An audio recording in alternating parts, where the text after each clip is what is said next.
was going by, and he pulled in and parked right in front of us at that time. And he walked back, and I was real happy because I thought, oh, we'll get another witness here. And it was pretty nice. And so he walked back, and I was just ready to take this fantastic picture. And I thought, oh, this is going to be a beautiful picture because I could see the windows and it over the freeway, and it just proved that UFOs exist.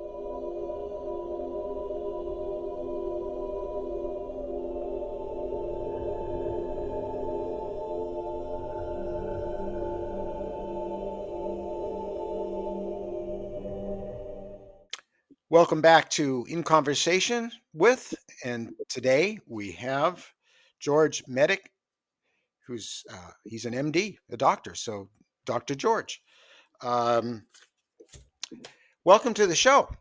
Thank you. Nice to be here.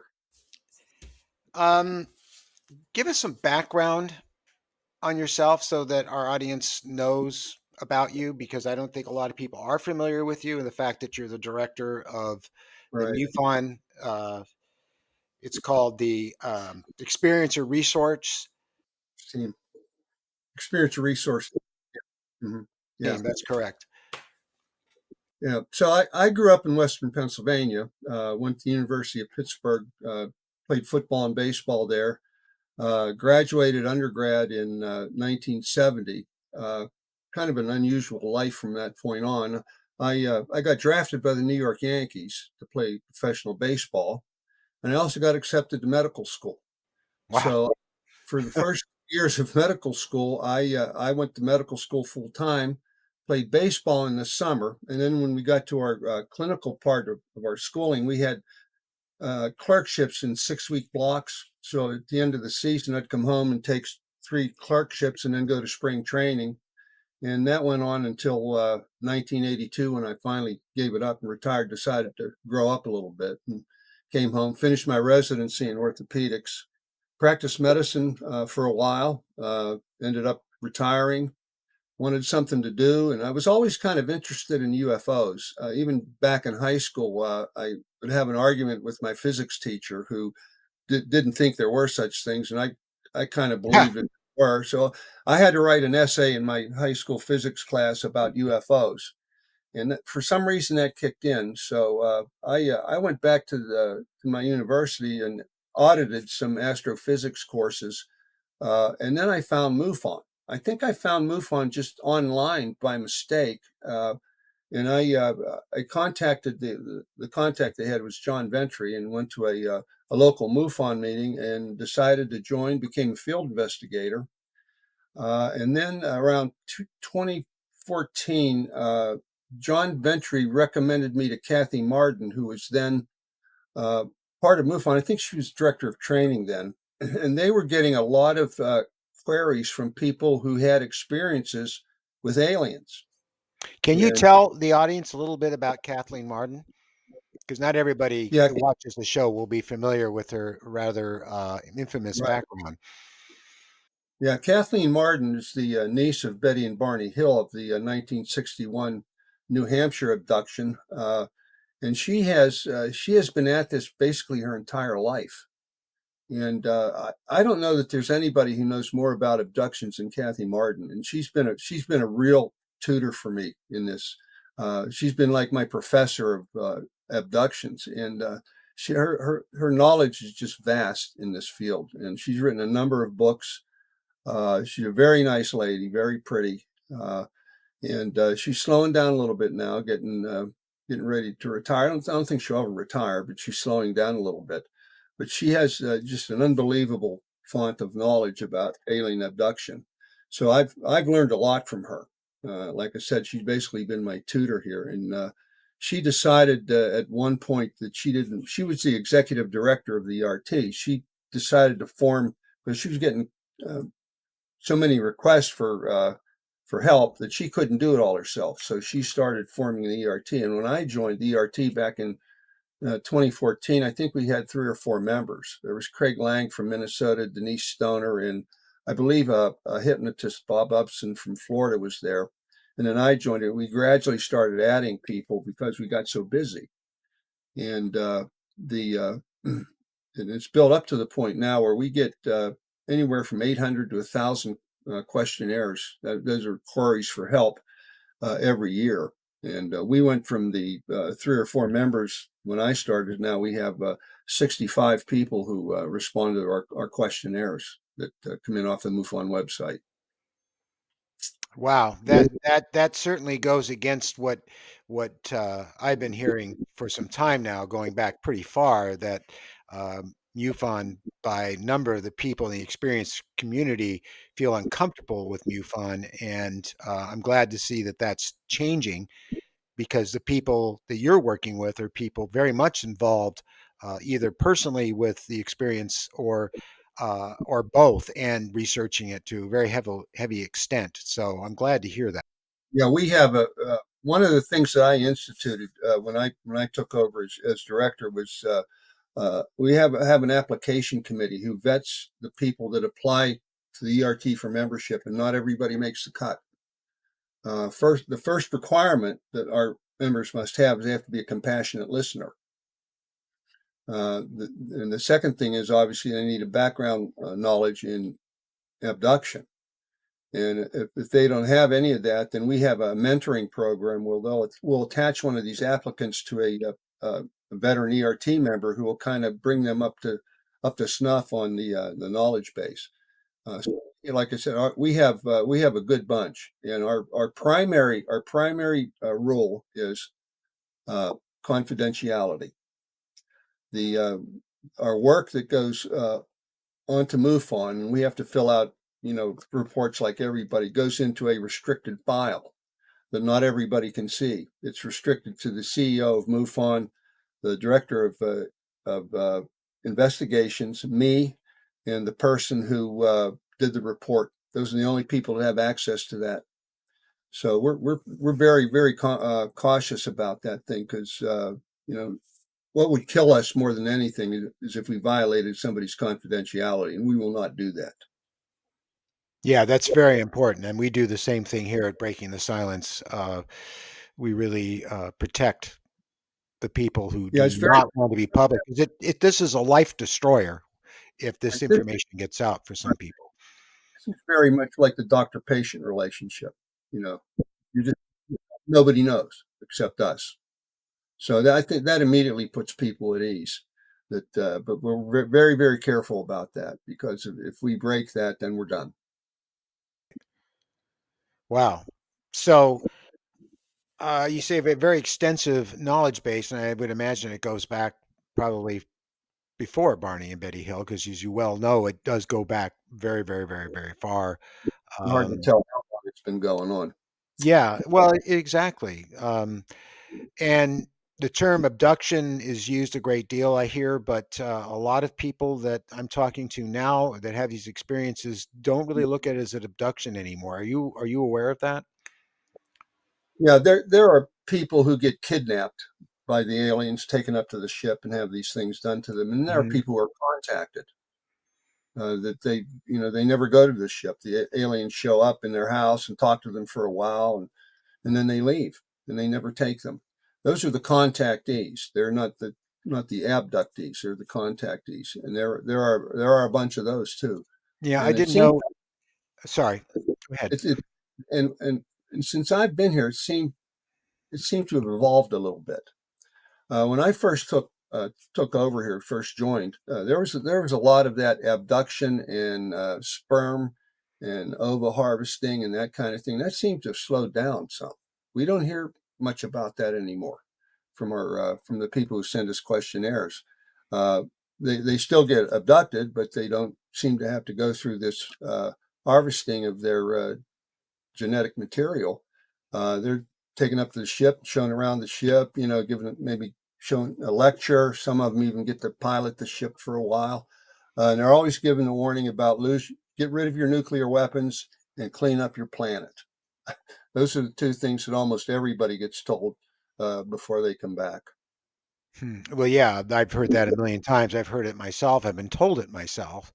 Um, Sound advice, y- yes. I listen. You know, I'm not sure uh, about the validity of it all, but I mean, most recently, I was told that basically the human race has forfeited its right to this planet because of the way we've taken care of it or have not taken care of it, and that something was going to be done soon about it, and it wasn't going to be comfortable in so many words. Um, and I'm hearing this from a lot of people all of a sudden. And I'm on the fence with it. I'm okay. Well, I'll kind of believe it when I see it, if I see it. Are you getting anything like that? I, I haven't gotten any of that feedback yet, but one of the things that this reminds me of is the time element. Their Hmm. their perception of time may be completely different than ours. So if they say it's coming soon, it may be within the next 1,000 years to Yeah, them. You know, yeah, I know. and I think next week, but to them, it's going to happen soon. Well, they deal in time differently than we do. So who knows when it's going to happen? I guess we'll know when it does. What I what I hear most commonly is aliens trying to raise our vibrational level.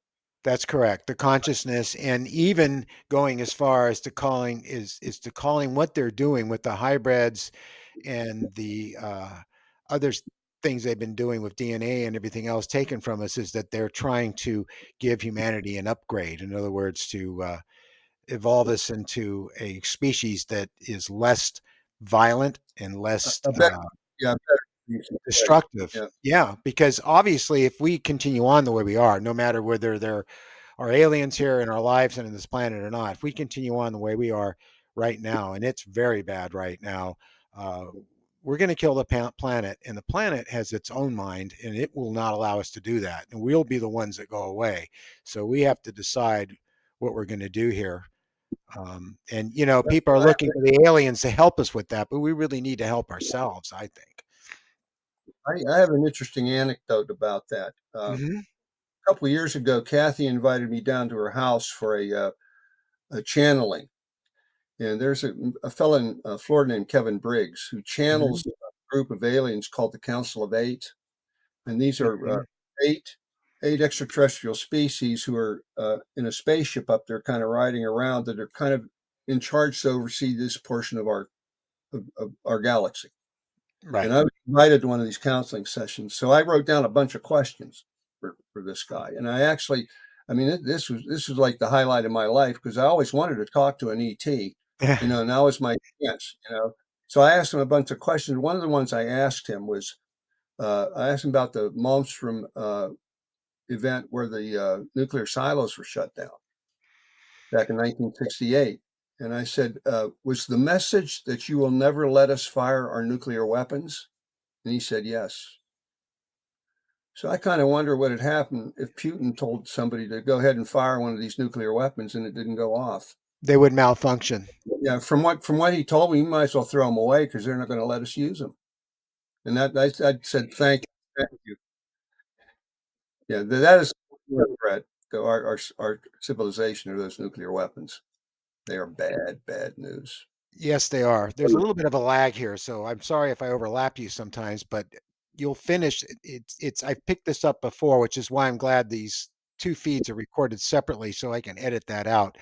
But yes, I do and have been told this too, that go ahead and launch them because nothing will happen. And Yeah, I that would really be an eye opener for humanity if both sides launched and nothing happened. They were totally ineffective. They just made holes in the ground or whatever, or they didn't launch at all. It wouldn't surprise me. think you could see Trump and Putin looking at each other and saying, "Now what? Now what do we do? We can't use our nuclear weapons anymore." Going to be have to be hand to hand Yeah, combat. And I could no more see Trump and Putin getting in a fist fight, you know, than I could imagine the sun not rising tomorrow. So throwing rocks at each other and using bows and arrows. yeah, yeah, that's true. It's just things are really, really bad right now. And, I've heard a lot of people say, and been told by the visitors, for lack of a better description, that if things got really, really, really bad, I mean, like they are now, that they would intervene. I wonder. I keep hearing this and hearing this, and I keep hearing it from channelers. The Bashar said that in 2 years, this mass amount of craft are going to appear in the skies and they're going to show up. Lay down the law. Yeah. Yeah, exactly. And, um, I'd really love to believe that, but, I was writing about that the other day, and then while I was writing, literally, George, I felt it wasn't like my mind was taken over. It was more like I was being directed. I had never experienced in all my years of this Hmm. experience since a child with the visitors, have I experienced this, and it's like my writing suddenly changed, and I was writing somebody else's words. So I went ahead and let it happen, and then I put it up and I explained that in an article. It was really amazing, and that's where I heard you have forfeited your right because you have not been the stewards of this planet, and that they were going to take matters into their own hands. And that was really striking because I would never write that. Yeah, I don't think anybody can argue with that. I mean, just you take an objective look at our relationships with one another. I mean, And nature, we don't even get along with each other in this country. You know, no, uh, no. And what we're doing to the environment is just horrible, uh, and it can't continue. So. Well, we could talk well, about this kind of gloomy stuff all day long. I'd like to hear more about your work within MUFON. I'm really hoping that people watching this realize, after hearing George speak, that MUFON's really on your side about this, and you can feel safe, in my opinion, uh, conversing with them about your experiences and keeping your anonymity. Of course, if you want to come forward and talk about this to the public, that is a very helpful thing for the progress and evolution of this subject matter, but none of us will ever force you or ask you to do that against your will in any way, shape, or form. yeah, like I said, the confidentiality is our cornerstone, It and is. we will guard that to our death here in the ERT. One of I've forgotten my train of thought here. I'll That's come back okay. to it. Uh, but yeah, we have to do that. I mean, we couldn't function any other way to do that. And if people want to reveal, and come out, that's fine. We have no problem with that. In fact, by talking to these individuals, that's the way we accumulate our knowledge. We don't have any textbooks. This is all basic, research at its most fundamental level here, and we accumulate knowledge by talking to the people that have had these experiences. For example, the Zoom meeting that you were guest speaker for us a few months ago has been a way to educate the ERT about alien abduction, because we hear stories, but a little bit different twist from everyone. So that over the course of time, that builds up a bunch of knowledge that we use when we do our daily things. And what we actually do is, on the MUFON website, you'll see a bar that says "Report an Abduction." And if you click on that, it'll take you through a bunch of questions that will take you eventually to something called the Experiencer Questionnaire, which is our questionnaire. And if people fill that out, it goes into headquarters, and then they send it to me, and then I distribute it to the members of our ERT who respond to those questionnaires. And like I said, we have 65 people responding to those. I try to do it geographically just to make it a little bit easier on everybody. And like I said, we'll get between 800, 900 of those a year, Wow. and we've never broken anybody's confidentiality that I know of. I've never had any complaints about it, and I'm sure I would have heard about it if we had. Yeah, you most certainly would have. That's for sure. Um, you hear a lot of stuff and I hear this, that people dig their heels in with some of the things that people have to say in relationship to their experience with the non-human intelligence that has gone too far, and they just cut off. Um, I thought it was a pretty important thing for Dr. Gary Nolan to say that you never take anything off the table, because if you do, you'll be looking for it for eternity. That that you have to have an open mind, because none of us have these people's experience. I mean, I have the experience, but I don't have their personal experience, and they may have experienced something with the non-human intelligence that was beyond something I'm familiar with. It doesn't mean it didn't happen. And I wasn't there, so I really can't be a judge of it. So if we turn our minds off to people saying that, well, they're doctors and they're helping the Greys with the hybrids, and they go up there weekly and they work with them hand and foot, uh, I'm not gonna. I'm gonna listen because they could be right. This could really be happening. It's something to add to the database. And in fact, in reading Susie Hansen's book, and I'm now in touch with her, we are talking. Uh, that book absolutely flabbergasted me because there were so many things I didn't want to talk about because of that whole "you've gone too far, you've lost me" kind of thing. And there those things were in her book, and I had never talked to her before. And It a was very good book. Yeah. it just gave me the chills. So, Yeah. um, And that helps establish relationships with people too. Well, one we hear quite frequently when you start talking to people, you're not going to believe that this happened. That's what they hear us. yeah, And we'll say, give it a shot. We probably have. And most of the time we have, but every once in a while we'll hear something brand new. Like I said, that helps us with our educational process. We'll talk to each other about cases and things without using a name, and that's kind of how you know, we get smarter about it. We talk to each other about it, about what we do every day. and you're not taking things off the table. No, nothing. No. One thing we tell our new members is you when you talk to an experiencer, what you have to do is assume that what they're telling you is true. You're not there to verify what they're telling you. You're there to help them get through it. And yeah, we hear some pretty wild stuff. Yeah, I bet you do. Well, just going back to Susie's books again, I remember reading through some of the comments on Amazon, and these people are saying, "Oh God, that's ridiculous. She's nuts. She's gone too far. She's lost me." Um, I really get the feeling those people are afraid to Often what. wondered about that. Even our more educated people in this country seem to have, uh, either they don't want to believe or they're having a hard time believing or something like that. And it's just, you have to have an open mind with this subject because it's liable to take you just about anywhere. So you got to have an open mind. You can't close it off to anything.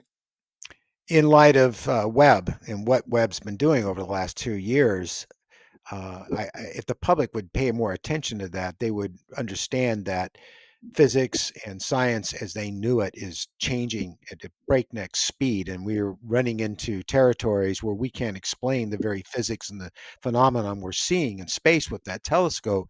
So how can someone saying that they've had an experience with a non-human intelligence could be going too far because they went beyond just being taken into the ship and examined and put back in their bed, which is what they're used to hearing. Yeah, some of the scientists that I see comments from uh, say that this couldn't happen. They couldn't come here because the distance is too far. And that's kind of academic arrogance to assume Sure. that you know everything. Uh, I have a feeling that we've just barely scratched the surface of physics because they're doing things that our physics can't explain. I mean, Like how can you explain going through a wall? I was just going to say that, Or, or the way right. that in Susie's book, they went right through a mountain and out the other side of it. Yeah. So our physics can't explain that, which means that we are kind of in an infantile place as far as our knowledge goes with physics. Uh, it's an eye opener when you sit back and think about it. Say, wow, we thought we were so special and so smart and so advanced. But, one of the other things that brings up is medical healings. Oh, I don't know how much one knows about it, but I gave a little talk on it at the last MUFON symposium. And Preston Dennett wrote a book. This is UFO and healing, and he's got like 300 cases in there of the ETs coming down and healing people. I'm talking about cancer, uh, tooth problems, just trauma, all kind of stuff, and they do it somehow with vibration and light. yes.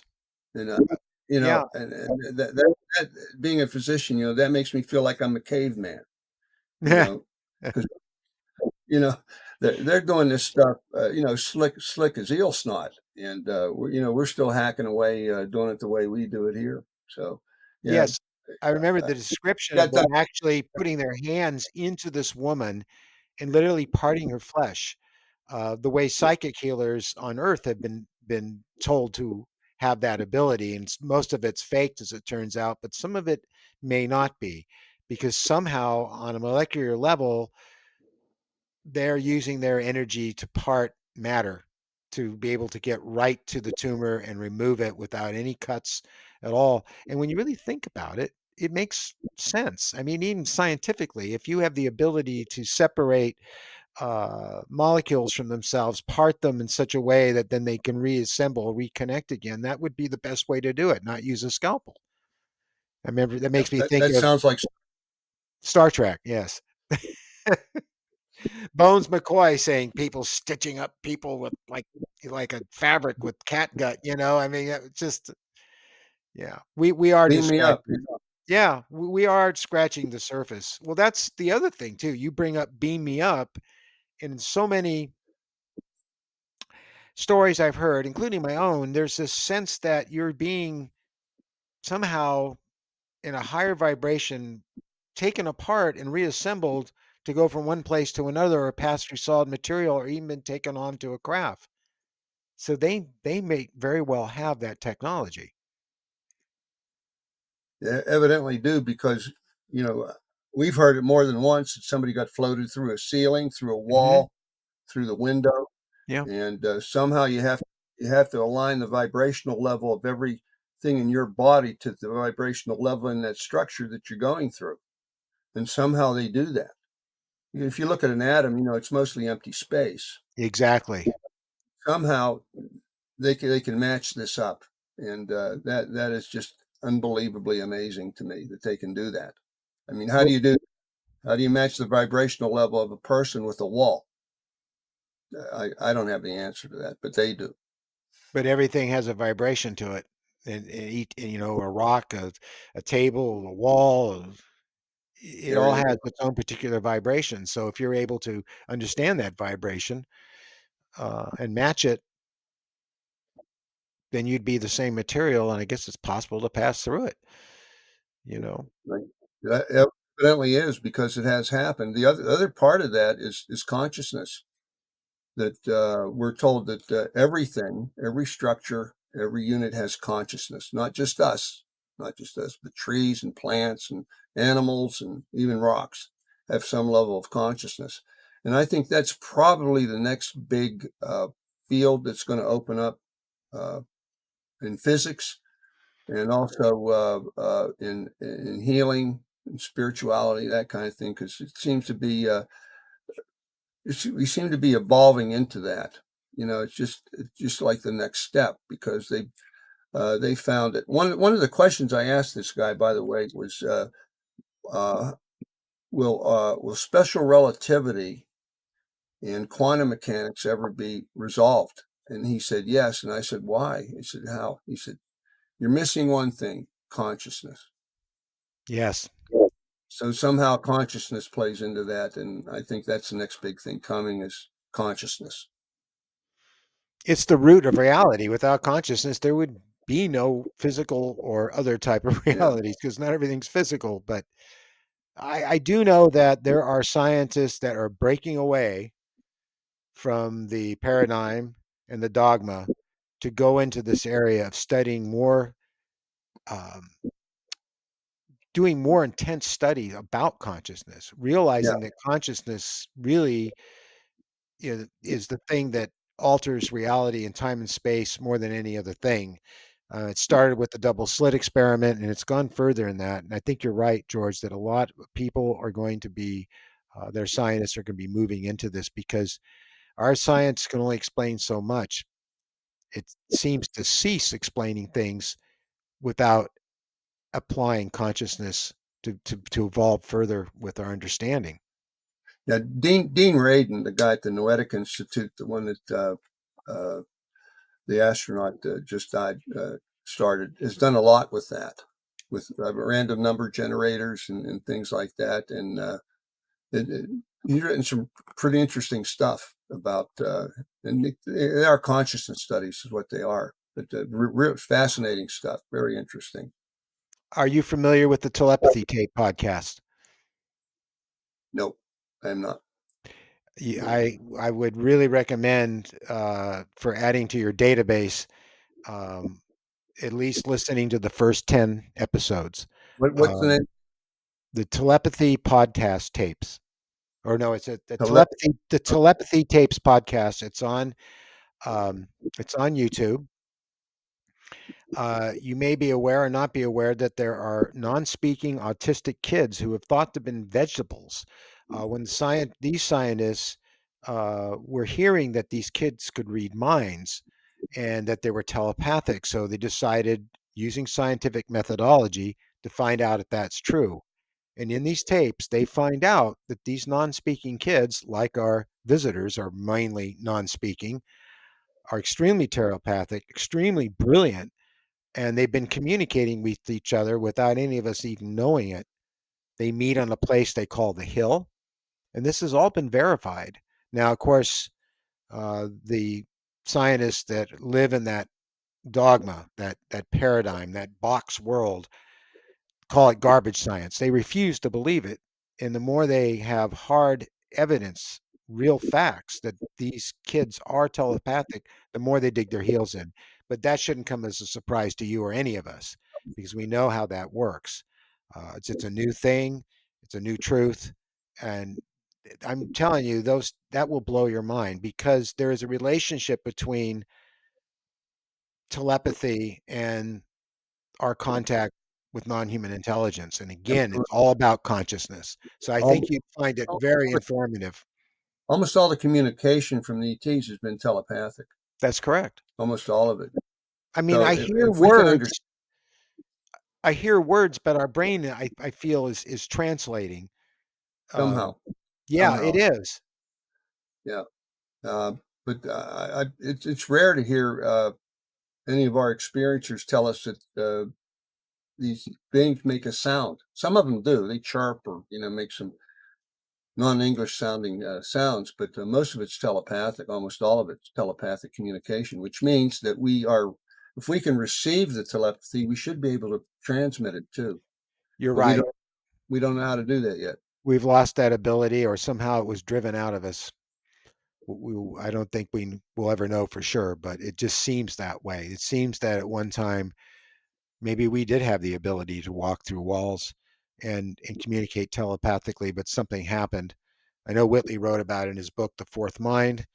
That might have been a cause with the Younger Dryas and all that, but the important thing is that we do know human beings can be very psychic, um, and they can be very telepathic, and we need to open that up because maybe if we all shared the same knowledge base, we'd be less at each other's throats if we understood things more clearly. Possibly. It's But a very we don't believe in this stuff, so we cut ourselves off from it. it's a complicated problem. I mean, I don't think, and no one's found a solution to it yet. With us getting along with each other. It's just it's just a real big problem. It doesn't seem like it's getting any better. It's getting worse. So maybe that's why they're going to come down and lay down the law. Sooner the better. As You far as I'm know, concerned.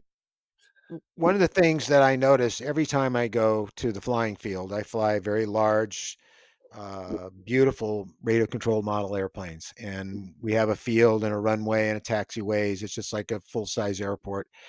And the people are very serious and passionate about the hobby. And what I find so amazing about that hobby is you have people from every culture, from every religious background and political background you can possibly imagine, all together.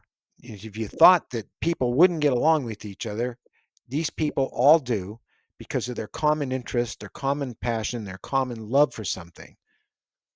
I think that for me, I think that's where the answer might lie is that we need to have something we all share in common because we don't, but we do.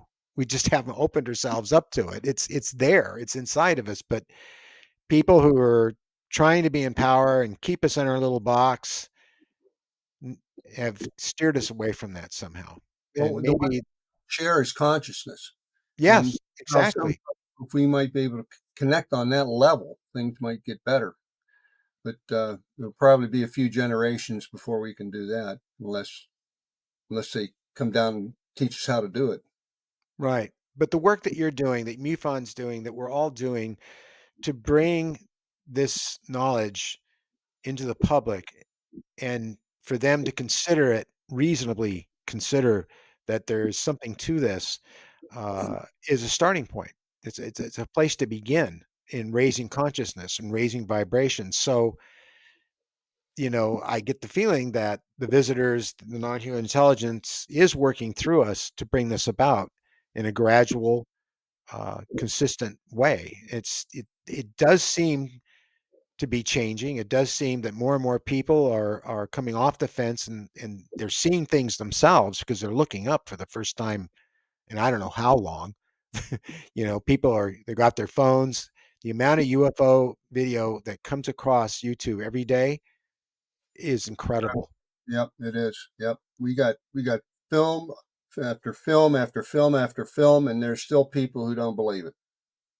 Well, they say it's all fake, but I'm someone who does visual effects. You know that. I've been doing visual effects practically since I got out of high school. I mean, practically, and with optical printers, and eventually through computers, like we're doing it now. And I get asked to analyze footage. Roger Lear used to bring footage to me to analyze, and most of the stuff that I'm seeing is honest and legit. These people don't know how to do that. They don't know how to fake it. And if they did, I'd be able to detect it. Yeah, we have a photo analysis team with MUFON. You probably do much the same thing that you do. You know, people send us videos and they want it verified, so we send it to the photo analysis team. It's unbelievable the things they can do, the information that they can pull off of one video. Um, yeah, it's that's working in our favor right Right. there. Dustin Eccleston gave a lecture at the local LA MUFON when Earl was director of that, and we went to that, and that's how we met Dustin, wonderful human being, and he went into a lot of detail about that with one particular case where only they had were just a few frames, and what he was able to pull from that was absolutely astounding. I learned a lot from that. He's quite a gifted guy. Yes, yeah, yeah. Dustin and I were on a couple panels together down at the symposium, and he's very impressive. Really, he Yeah. knows stuff. Yep, he does. Yep. And a younger person, and it's just really nice to have someone like that on board and have the passion he has for it. And yet he's never had an experience. He's never had that kind of thing, but he has been privy to seeing UFOs as a result of his being on the field. So these days it's not hard to see one anymore because they just don't seem to care. They're just in the sky, or Yeah, we're just noticing more. well, if you think about it, you look up and you see lights in the sky, and you might think it's a UFO. Well, obviously, if they didn't want us to see them, they'd turn their lights off. Yeah. I mean, it's that simple, you know.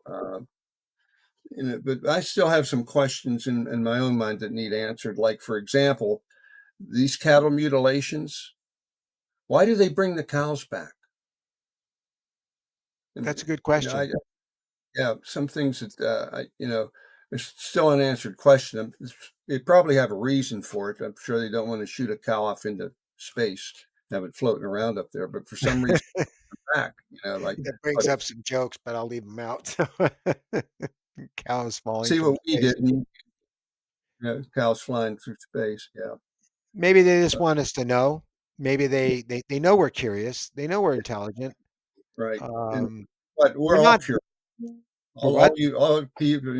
All people interested in UFOs are curious people. They have to be. That's They true. have to be about it. Yep. No other way. No other And I way. and I think they understand that predominantly our interest in them is non-aggressive and non-hostile. We just want uh, an open contact and communication. We want to connect with them and share. And unfortunately, Most of the public, I don't think, is ready for that yet. And we think we are. I still don't really know that for sure, but I certainly You feel know, like I could deal with it. So change that dramatic, from thinking that you're the only living beings in the universe to knowing that there are other beings in the universe that are more advanced than you are. That's quite a big thing to swallow, and it has to be done probably very slowly. The disclosure has to happen in quantum stages, very, very small stages, because to do this all at once, I think would cause a lot of problem. I do That's too. why nobody's landed I on. think I think it's very important for people to know that yes, they're more advanced. They've been around longer, and certainly they're more advanced spiritually and consciously because they've been around longer. But we're not so different from them. We are also a consciousness. We just need to evolve. We evolve through knowledge and information. And the more we have, that the better we'll do with open contact. We people are always saying, "Well, we're just such little bugs. Why would they care about us?" And I don't think that's a really a healthy way for people to think of ourselves. We're creatures that um, have a consciousness. Some of us that can visualize in our minds the entire cosmos. You can see the galaxies and the expanse of space and everything that's in it. And we may not understand it all, but we know it's there and we know we're part of it. And that in of itself is a pretty big thing for this little bug to comprehend. And many of us do. Well, if we were just a bug, I don't think we'd be getting the attention we're getting. I've heard from more than one source that the ETs have told people that our planet is a very unique structure in the universe, that there aren't very many places like the Earth in space, that we have all this biological diversity, the climate, the water. There aren't very many places like this in the universe. So they're keeping an eye on us because they don't want us to destroy the planet because there aren't very many like this out there. So, they're gonna keep a close eye on what we do. Unfortunately, we're not doing very well, but No, maybe no. we'll get in the future. Who knows? We think this is our planet to do whatever we want with, and it's not just our planet. It does not belong to us solely. That it's part of the universe and part of the cosmos and a greater system, and we don't have the right to destroy it. We don't. We never did. And I think humanity needs to realize that they're part of something much, much bigger, and this place doesn't belong to us. Well, we're here, so I guess we're in charge, even if it doesn't. You know, Yeah, but the minute we start just we're wiping out entire species, and it's just wrong. It's got to stop. that's been going on like forever. I read Yeah, some like 95% of the species that ever existed were now not in existence. So that may be a part of the natural evolution. I don't. maybe. But if we lose the bee population, we're in big trouble. And I don't see a lot of people really caring about that one way or the other. So at least not in politics. Um, I think bees are something you We swat at. That's how smart they are. you know, have to yeah. learn their a little bit too. There's that lag again. We need to be service oriented rather than being so egocentric about our needs. That would probably go a long way to help. Yeah, it really would. So, George, what's in the future for the ERT and MUFON? What are you? I mean, it's always evolving, you said, and you're always working towards um, greater knowledge on the subject. What's being worked on currently? Our short-term goal with the ERT is to get at least one ERT member in every state, so that each state is represented by an ERT member, and we have quite a ways to go yet. For some reason, we got this hole in the southeast United States: North Carolina, South Carolina, Georgia, Alabama, Kentucky, Tennessee, Mississippi, where we can't hold on to ERT members. for some reason. I don't know. I don't know what it is. I don't know. Maybe we're making them mad. I don't know, but we're trying to populate each state with at least one ERT member. That's the short-term goal. The long-term goal is just to keep doing what we're doing. Trying to help people that come to us for help. And I think we've been fairly successful because we get some good feedback from people, thanking us that we were there and that we were patient and understanding, and that's why we're here, to make other people's life a little bit easier that have gone through this experience. And that's very much appreciated. Do you, I would imagine that they want to explore their experience in more detail, that you have people that you recommend them to work with for Yeah, hypnotherapy or therapy in general? yeah, we vetted hypnotherapists throughout the country because we were having a real bad time with people trying to find a hypnotist in the yellow pages. You know, Yeah. you know, So we've gone around and found and vetted hypnotists who understand what alien abduction is, and we have a list of these. We have a provider list that we can refer people to for hypnosis to hypnotists that understand what alien abduction is. And we also have some psychiatrists and psychologists on that are members of the ERT that we can refer to, because Wow. none of us are credentialed psychologists here, not Mhm. even me.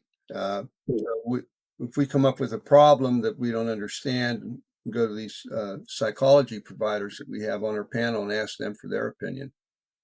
So Well, I that, would imagine they could be helpful too, because if they're psychologists who understand that there's actually substance to these people's claims of their experience, then they would be helpful in helping them deal with it rather than tell them that you're just crazy and take this pill.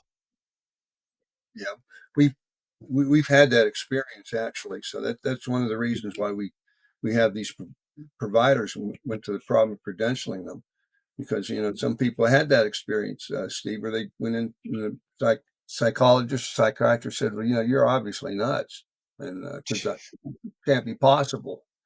That goes over like a wet balloon.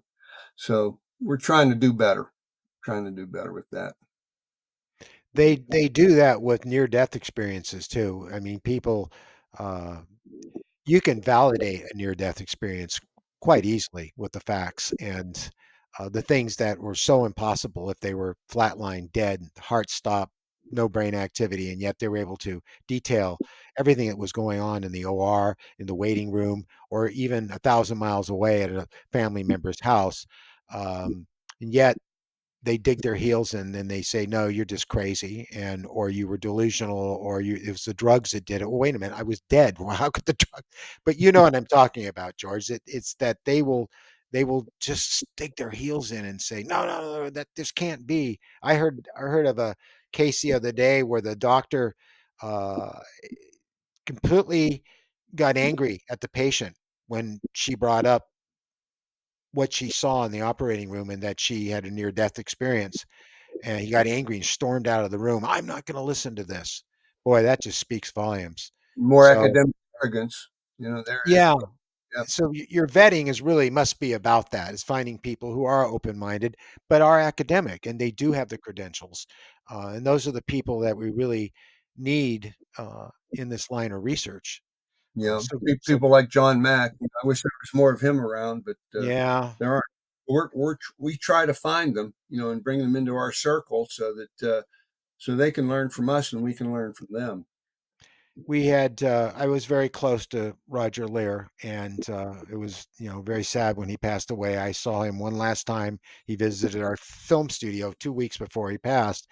And what gets me, and Mary asked me this the other day, is what's going on with that? It just all the surgeries and the investigation of the implants that people have just stopped after he died. And I said, yeah, evidently it did. I know Daryl Sims, I believe, is still at it, but I don't know what level. And but I do know that all Roger's material disappeared. Even the X-rays of my arm that I wanted to get back are gone. Hmm. Uh, Yeah, s- that's we have people contacting us about taking their implants out. About 50% of them turn out to be pieces of wood or metal that they collected along the way. But people still do have implants, but we have to tell them that they have to find their own surgeon to get this thing taken out. MUFON doesn't have any surgeons on staff here. No, We can refer people to. Roger Lear was the only guy I know of that did this, but no one wants to touch it. it'd be nice to recruit a young surgeon somewhere that'd be willing to do these. I mean, they're local cases are easy to do. Some xylocaine and a little cut, and they come out. Right. But we don't have that right now, and find our own surgeon to have this done. So I know Daryl's got a bunch of implants. They're He's probably Rogers, and probably. that sort of bugs me. But I was there for many of those surgeries, and they were clearly not pieces of wood or metal that they leaned on and went into their flesh at one time or another when they were younger. These things were definitely out of this world. I saw the analysis on them. I Yeah, saw them up close. It was really impressive. Whitley was there. Yvonne was there at the time, and a lot of other people who were very involved in the study of this phenomenon, and there were even anomalies when they were being removed. So it's something that I wish could be followed up on, but no one seems to want to touch it. yeah, it makes me kind of sad that I retired from medicine, and then I found out about this. And it's too late now. I can't go Yeah, back. Too old. So a lot uh, of people don't want to have them removed either. I mean, Roger tried to get me to have mine removed. I wouldn't let him do it. I kept getting this feeling that I'm well, not supposed to do that, so I didn't. the thing if the aliens wanted in, they'll put it back in. They'll just capture you again and put it back in if they want it in. So there's that too. I guess so. I guess so. We're not sure exactly what they do. I know I have one in my ear like Whitley has. It moves on its own. It's really spooky in a lot of ways, but it's been there ever since the 90s. And I recall, I think, when it was placed into me, and it was very similar to Whitley's account with the man and the woman. They came to the house and overpowered me, and it was really maybe they weren't, maybe that wasn't a man and a woman, but that's what I thought they were.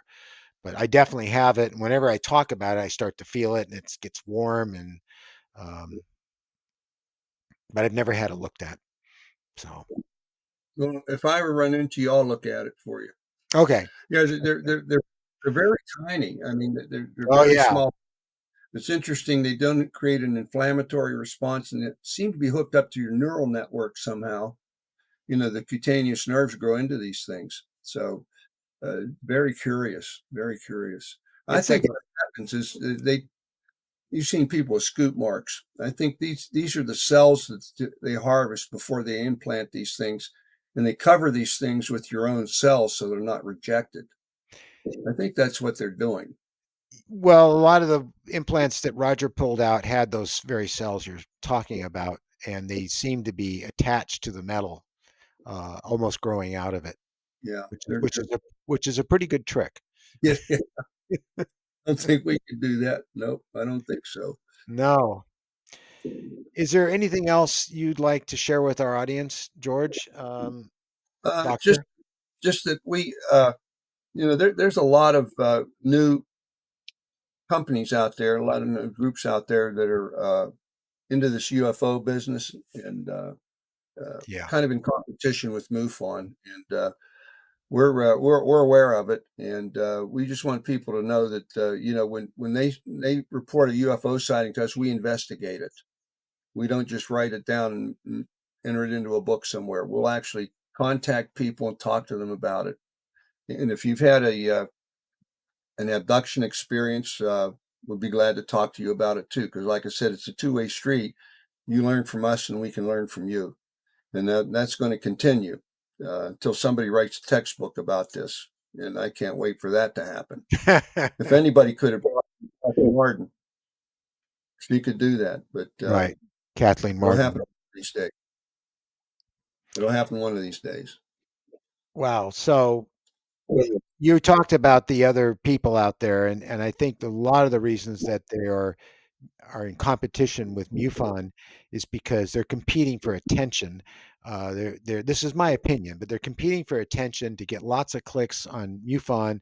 I'm sorry, you. Let me start over again.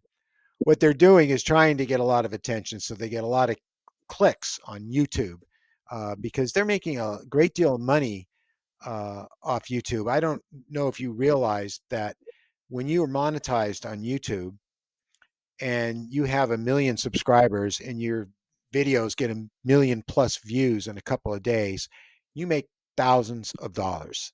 These guys are Hmm. raking in the dough, but I don't feel that they really have this um, phenomenon at heart for the right reasons. I feel their intentions are more about getting attention and getting fame and making money than it is solving a mystery, exploring this amazing experience.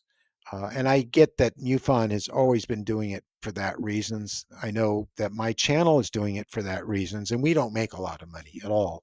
We really don't, because we're not doing this for the money. We're doing it for the passion for the subject and to help people. So what do you feel about that, about these other people? Yeah, I think they're more commercially minded than we are. We're a little more altruistic about it. We have other reasons for doing it. Just the fund of knowledge that we've generated is reason enough for us. I don't know where anybody else would go for knowledge except the MUFON. We've been at this for over 56 years, Right. so we've been around a while. We've gone through the bumps in the road, and we plan on sticking around for a long time. Yeah. We'll be here next year. Yeah, I'm hoping we will be too. We'll also be here. This is our second year doing Breaking the Silence. And I think when we started, everyone thought we were going to be a new, exciting channel with lots of booze and thrills and scares and lots of entertainment, which is what people are looking for. But after a while, our numbers kind of dropped. We weren't getting as many views on a lot of our videos. They still do get a lot of views, but predominantly it's all from people who are very serious about this subject and really have it at heart. And those are really the people we want to attract, not the ones that will give us the most money, because we're not interested in that. Um, and if you don't cater to the algorithms, unfortunately, it seems that YouTube does not recommend you as much to people interested in this stuff because you're not making them enough money.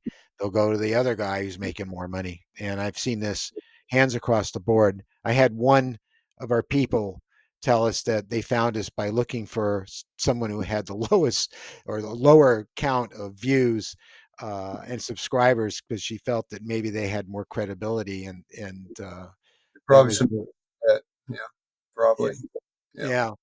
So I mean, I'm looking at what the MUFON channel is doing out here, and I was really sad to see it had so uh, few people looking at it. But I'm definitely in this show going to put up a link to MUFON's channel, where of course we have CJ and is it Richard that's the host on the MUFON show? Uh, I don't know who's doing it now. I Yeah, know well, I I know tied CJ's in there.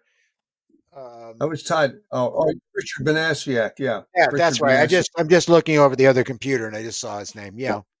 So I'd like to see people populate that more and get some real scoop on a very real phenomenon. George, Doctor, I should call you Doctor George, and a baseball player too. Wow, what a great combination! Thank you so much for being on Breaking the Silence. And thank you for the chance to talk. Yeah, I always take this, to try to get across to people what we do, let them know that we're here, and that if they have any questions, just go on mufon.com, find us. Easy to find. All right, Yeah, George. we're Thank you easy to very, find. very much. Thank you for the opportunity, Steve. I appreciate it.